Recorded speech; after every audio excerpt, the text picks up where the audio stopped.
X story stream recent articles. It is the current top legislative priority of the White House, so Vice President Mike Pence has been dispatched across the country in an attempt to force vulnerable House Democrats to hurry along ratification of the US-Mexico-Canada trade agreement. Chances of success are diminishing as the political pressures that come with a looming presidential election increase. Time, Pence told reporters at the end of July, was already running out.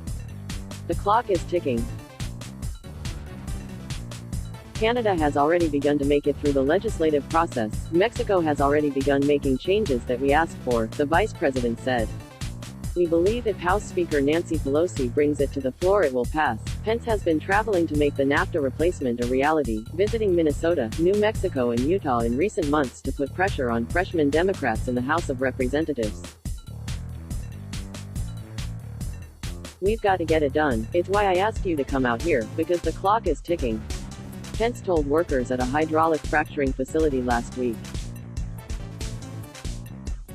And I figured the best place to turn up the heat on the USMCA was in the heart of New Mexico. Pence made certain to call out that state's rep. Xochitl Torres Small and later Representative Ben McAdams in Utah. It isn't so much of a play for House seats as a push for legislation with bipartisan support. We recognize that for Speaker Pelosi to bring this to the floor, it has to be in the interest of her members, and that is why the Vice President is making the case that this is beneficial to the residents of many Democratic districts, Pence's Chief of Staff, Mark Short, told RealClearPolitics.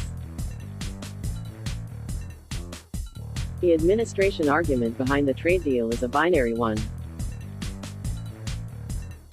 If Pelosi doesn't bring the bill up for consideration, Short said the Speaker and her caucus will essentially be telling their constituents they are happier with NAFTA than USMCA. With control of the House legislative schedule, Pelosi can kill the USMCA bill at any time. Treasury Secretary Steven Mnuchin had sparked hope that death by neglect wouldn't happen when he told colleagues that the Speaker assured him a vote would come by October, a claim that her office quickly swatted down.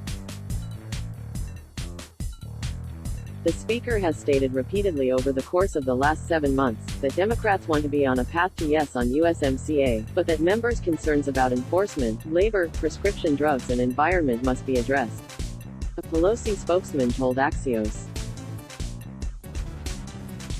The substance will determine the timing. Drew Hamill, Deputy Chief of Staff for Pelosi, reiterated to RCP that Democrats have a variety of concerns about the USMCA, and pointed to the ongoing efforts of a working group the Speaker commissioned on the issue. For Republicans, there is fear that the party will use its control of the lower chamber to prevent the White House from chalking up a win before Election Day. If we were absolutely confident, Short told RCP, we wouldn't be doing the travel that we are doing, so we think there needs to be additional attention brought to it.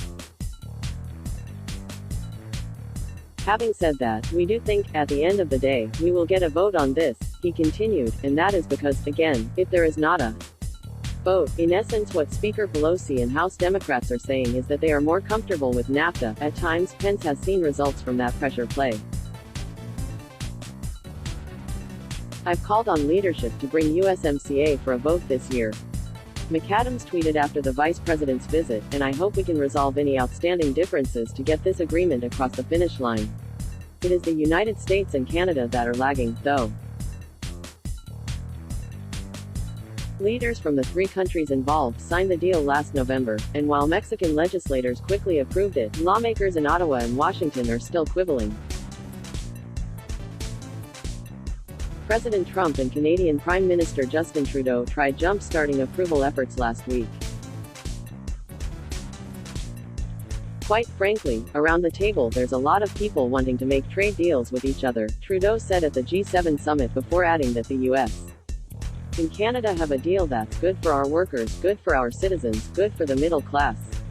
The prize is a big one, if Pence and the administration are successful. The International Trade Commission estimates that an approved trade deal would increase gross domestic product by $68.2 billion and create 176,000 new jobs in the United States. Let's block ads. Why?